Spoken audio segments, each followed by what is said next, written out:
The following podcast contains coarse language and subject matter that people might find disturbing. Listener discretion is advised.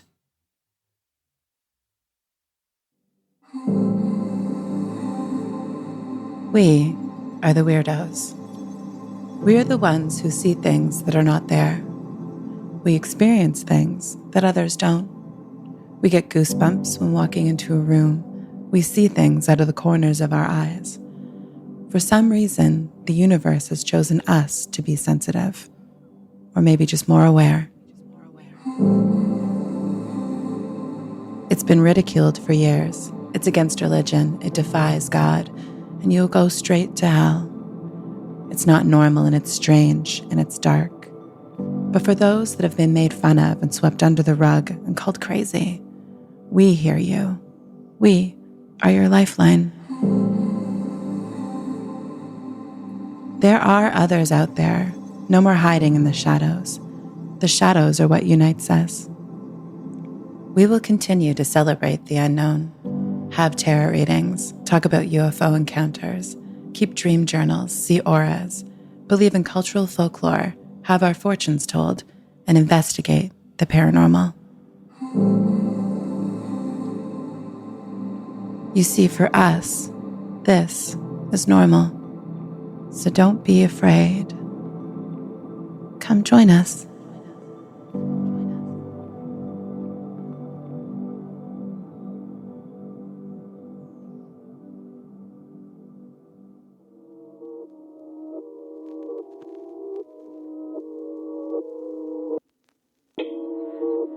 Welcome to the world beyond the veil. This is Geist.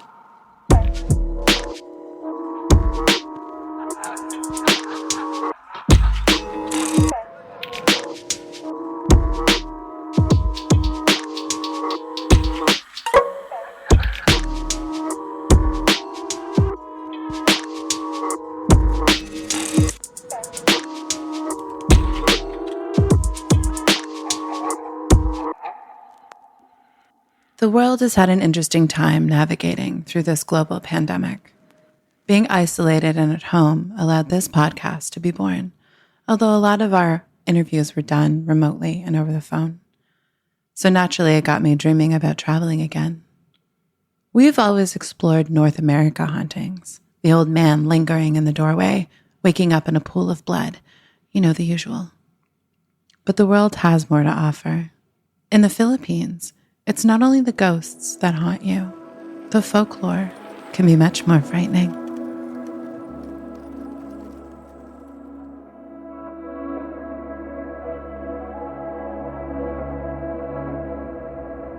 Both my parents are from the Philippines, and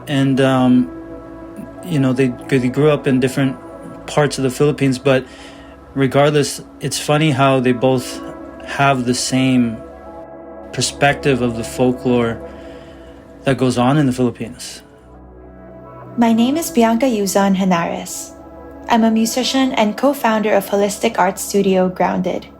I was born and raised in the Philippines, south side of Metro Manila in Muntinlupa City. I was born in the Philippines and immigrated here when I was 23. So, I grew up there, and everyone's used to talk of supernatural happenings. Like even on Halloween, the 6 o'clock news had hour-long specials about supernatural happenings. The news. I never thought that was weird until I came here, actually.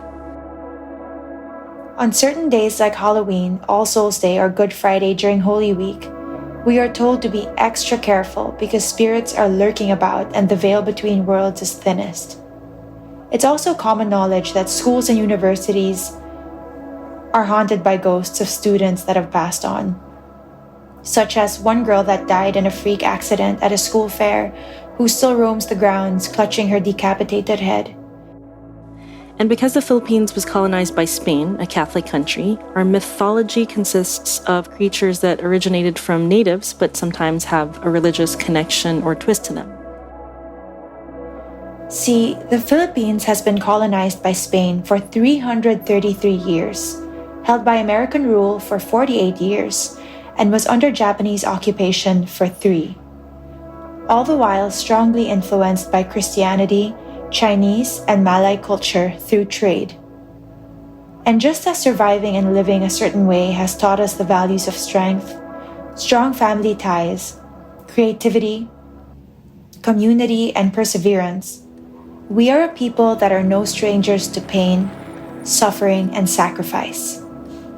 In many ways, though we celebrate our independence every 12th of June, we are still fighting for our freedom. And the ghosts of all those past and current wars fought linger on as reminders of what was once lost and what is at stake. In general, the Philippines is a very religious country. It's very historic. So, when it comes to things like this, people would generally just pray or, go to church or speak to a priest or call some kind of witch doctor or medium or something like that to kind of handle the situation. You can grow up in completely different parts of a country, but you all have the same stories and urban myths, and so that kind of gives you a little bit of an idea of the origin of these stories, especially out there. And it's always a little creepier in foreign countries. The older I got, talking about the supernatural with friends, family, and new acquaintances became a regular occurrence. It seemed like every place we went that had some kind of history still kept a piece of that history lurking about.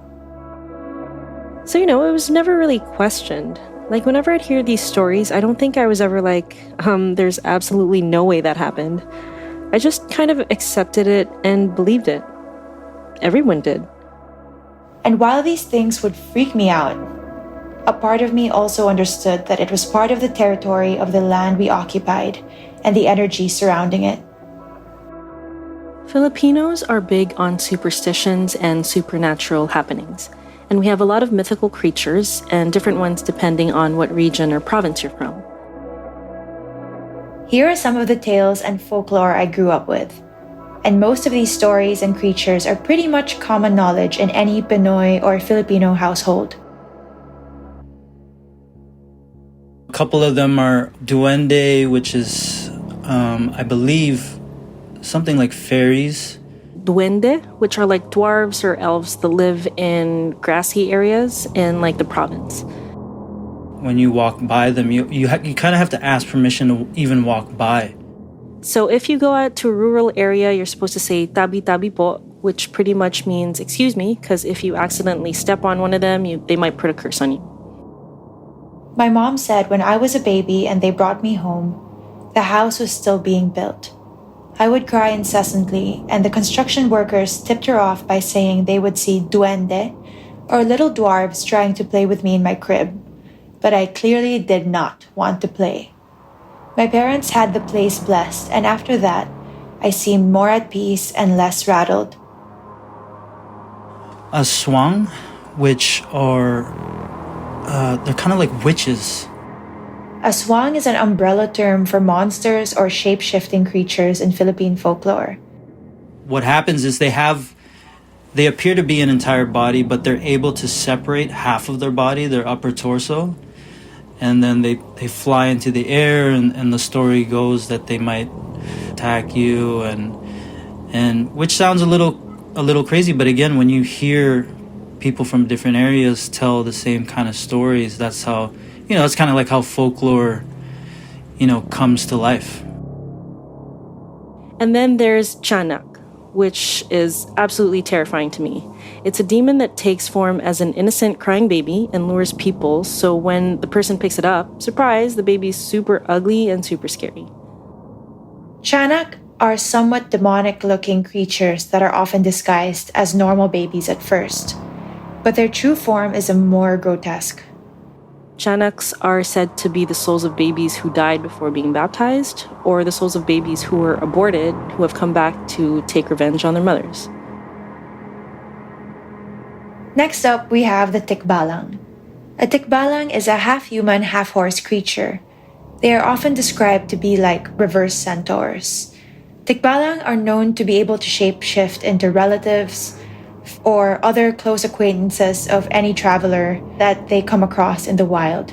They then deceive their victims to going deeper into the woods or to a place far away where no one can come to their aid.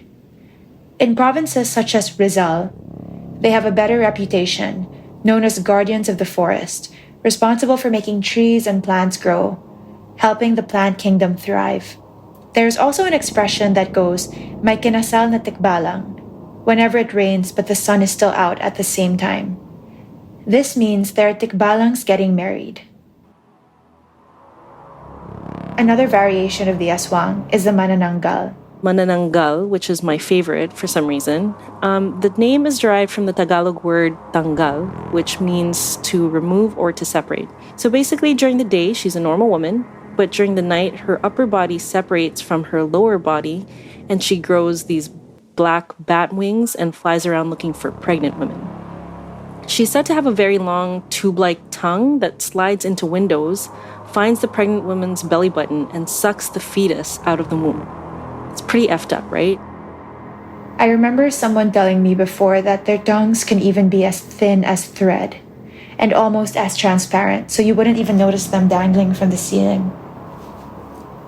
To be rid of a manananggal, pour whatever spices and vinegars you have on their bodies, as they are apparently allergic to these savory kinds of sauces and spice.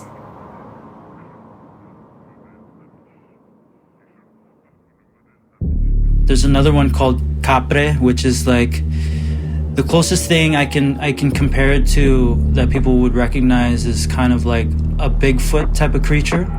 Capre, who is this big, dark, hairy dude who hangs out in big trees with a cigar. You can see them in the dark smoking a cigar. This one is kind of interesting because for the most part they're harmless, but they just sit in a tree and it's just scary because it's a giant Sasquatch looking creature. He always just seemed like a cool dude to me, just hanging out, smoking a blunt or something. They say if you get stuck somewhere walking around in circles, it's because he's playing with you and you're supposed to take off your shirt and wear it inside out. Yeah, it makes absolutely no sense. They're just kind of looming over and, I'm sure you don't want to mess with a creature like that. Duende, aswang, capre, chanak, manananggal, and tikbalang are only a few of the many folklore that exist in the Philippines, and as explained, these creatures change from region to region. What piqued my interest is when Richie told me he had a couple of stories from both his parents who had experiences with these folklore creatures, and they're terrifying. My parents would tell me of stories of what their friends or family would have seen, and they talk about it as if it's kind of a casual thing. I was born in a Western country, so for my parents to come here and tell me stories like that and just tell it in a way where it's like they're not trying to impress me. They don't care if I believe it or not. It's for them. It's kind of part of their reality. That's the thing that really interests me and intrigues me as far as this supernatural going on over there, So the way I remember and the way she remembers the story, my mom, is that they were walking through kind of a forest-looking area. You're just walking in, and she described it as kind of maybe like ankle height water or like ankle deep. You can see the bottom of it, like you can see the stones, and they're just walking, hanging out. You're young, and it's the Philippines, so it's kind of, a lot of it is not fully developed.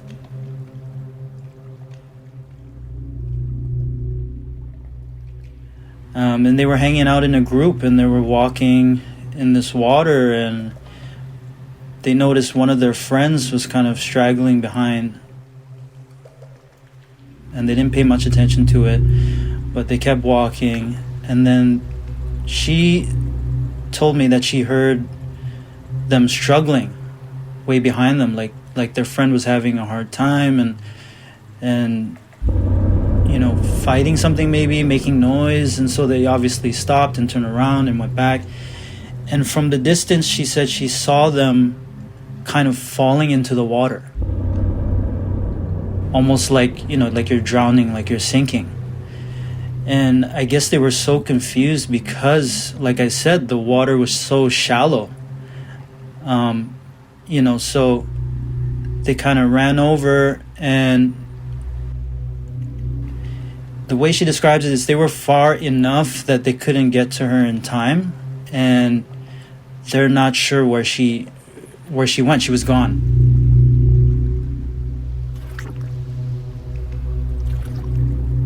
And I asked her, well, then what happened? Did you find her? And she's like, no, we don't know what happened. She's gone.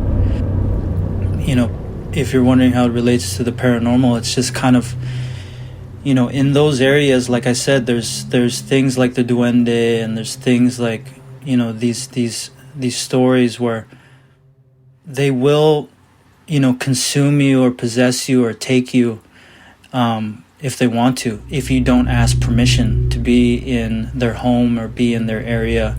And to this day, she doesn't know where her friend went.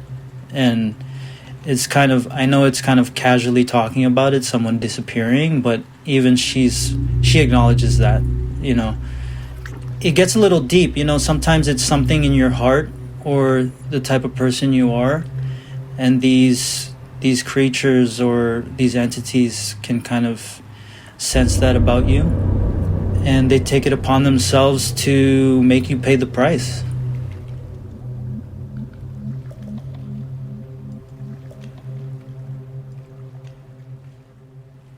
So my dad has another interesting story of when he was young in the Philippines.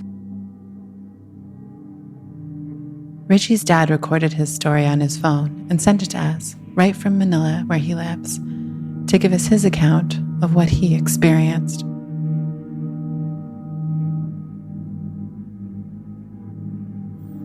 I'll tell you a story about folklore, ghost stories, fairy tales, that when I was little, I don't really believe in those, but there's such one incident when I was a young lad, happened when I was going to in my university days. This happened when I was in the university taking up agriculture. Part of our practicum is going out on the field, learning all the soils. And this happened while we were out on the field. One of my classmates was sitting on the side, talking to someone. And there was definitely, a kid that was kind of, a little off in his class. And he was just a little different. But over time, they noticed he was a little more strange than usual. They would look over at him in class, and he would be kind of talking to himself. Then we were kind of like, feeling kind of weird, because we thought he was just talking to himself. So we just kind of let it go by and figured this guy's a weirdo, The next time we went to the field again, we saw one of the same classmate talking, chatting away, but there's nobody there. So we approached him and he said, "Hey, who are you talking to, man?" And then he said, "Hey, hey, can't you see him?" I said, "See who?" He just said, "Oh, there's a little guy, here, in our folklore, we call them duende, which is like a leprechaun, So in a way, we just kind of scratch our heads and, started laughing, and we just left him, and still thinking, he's really strange guy, We went out on the field again, and he wasn't there. And then a little over time, he stopped coming to class. They noticed he was gone. These are kids, right? So this is kind of like a big deal to them. So they were asking around, where is he? What happened to him? And it turns out that he got really sick, and he was at home. Then a week go by, and we haven't heard from him. So we found out later that he's at home and he was sick. So we went to visit him. Went to his house. He was lying in bed, and there was like we call him a medicine doctor, That it was such a concern that his family called kind of a medium, or like a witch doctor kind of thing, because it was a strange way that he was sick. He was speaking in different voices, and he was acting erratic. Basically what you would identify as kind of possession behavior. We tried to say hi to our classmate, but he keeps talking gibberish, and we didn't understand what he's talking about. But the medicine doctor was performing some kind of ritual, saying a prayer, and he asked us, if he could, hold him down. He was telling me that the witch doctor, the medium, took a piece of paper with water on it and put it on the kid's forehead. First, he put water on it, and then started saying some prayer or whatever, and sticking my classmate's forehead. And it made the shape of two figures, which ultimately meant that there were two entities inside the kid. And we look at one another and say, what? What the hell's going on? So, okay, we kind of there was probably 6 of us trying to hold him down, and he starts cursing and, screaming. It wasn't his voice, a different voice came out. Just imagine a kid on the bed and him and a bunch of his friends. He said there were about 5 or 6 of them. And the witch doctor said, hold him down, because he started to get erratic after identifying these two entities in his body. So 5, 6 kids and this witch doctor are holding him down. And then, the medicine doctor was trying to say some kind of I think a prayer, So we're all looking at one another and go, Jesus, And all of a sudden, our classmate kind of he got up, and everybody, he was so strong. I mean, he threw us all out. This boy was so strong that he lifted everyone up at the same time, and they all fell back. We all went flying and said, "Oh, OMG, what's going on here?" And they all freaked out and just ran out of the house.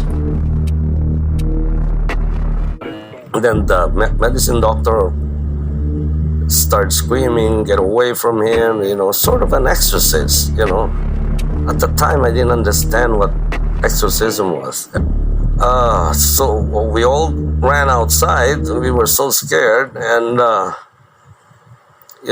waited for the medicine doctor, and our classmate kind of calmed down, and the doctor was screaming at him, and so we all kind of left, right? He couldn't believe that this kid lifted everyone up, because just imagine, there's someone holding both legs, there's someone holding his arms, there's and even though they're all kids, you're still, when you're a kid, you're just as strong as the other kid. You can hold them down, especially 5 people holding someone down, and he lifted everyone up. After this event, this exorcism, Richie's dad arrived at school one morning to find that his classmate, the one that had suffered the possession, had returned. And one day in school, we saw our classmate, he looks like he's all fine now, And we were sitting in the canteen, having lunch. And we saw him somewhere out on the field talking to somebody. So we came over and asked him, I said, "Hey, dude, who are you talking to, man?" "Well, you can't see him." He goes, "He's right in front of me." I said, "Well, no, we don't see nobody, And what's he saying? What are you guys talking about?" I said, "Well, he wants me to follow him, he wants me to come with him." And I said, we kind of look at one another and said, wondering what the hell's going on. Richie's father had decided that this situation was a little bit more than what he could handle.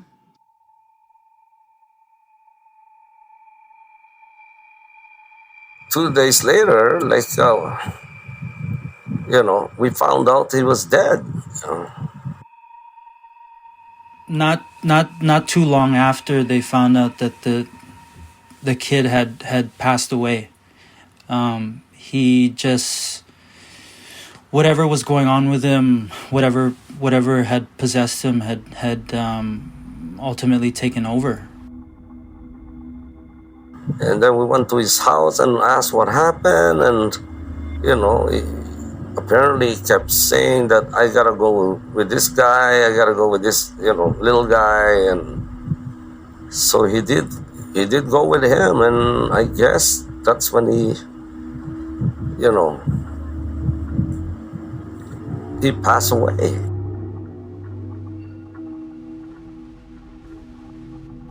This kid had an encounter with the duende and kind of thought, to befriend them, and thought they were, on his side. But as you can imagine, they were basically, taking him as a possession. That was really weird for all of us, and yeah, I will never forget that, that kind of experience. I mean, I never believed in that stuff until now that I'm older now, that understand what exorcism is, and people getting possessed by. That's one of my weird experience when I was a young lad. And again, my dad would tell me this story as if, that's fact. That's what it is,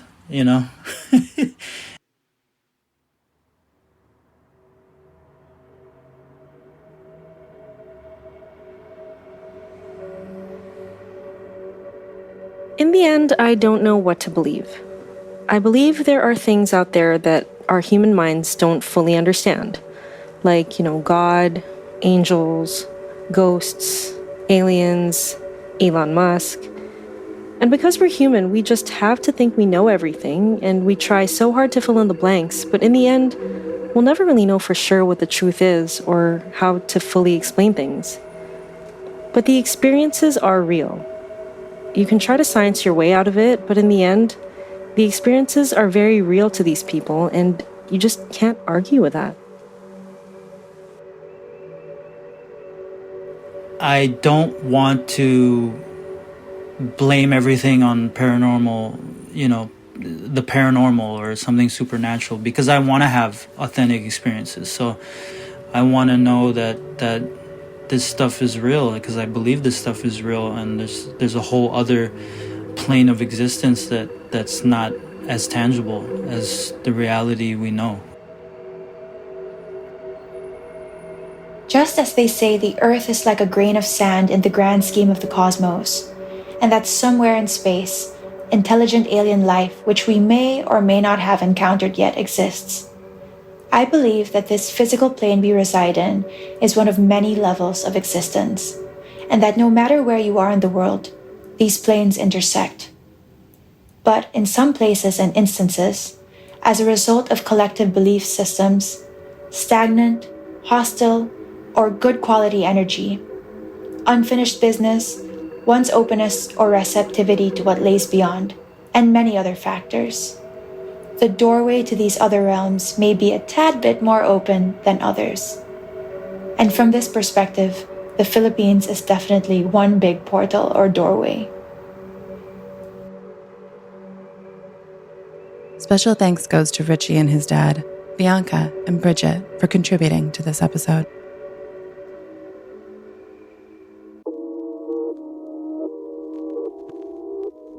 Please subscribe, rate, and review us on Apple Podcasts, Spotify, or wherever you listen. It would mean a lot to us. Geist is written and directed by Danielle Matar. Original score and sounds by Beau Jensen. Geist logo is designed by Jake Carruthers. Geist artwork is by Danielle Matar. Story submissions can be sent to hello.geist.podcast@gmail.com. Follow us on Instagram and on TikTok at Geist_podcast. Thank you so much for listening. And until next time, sleep tight.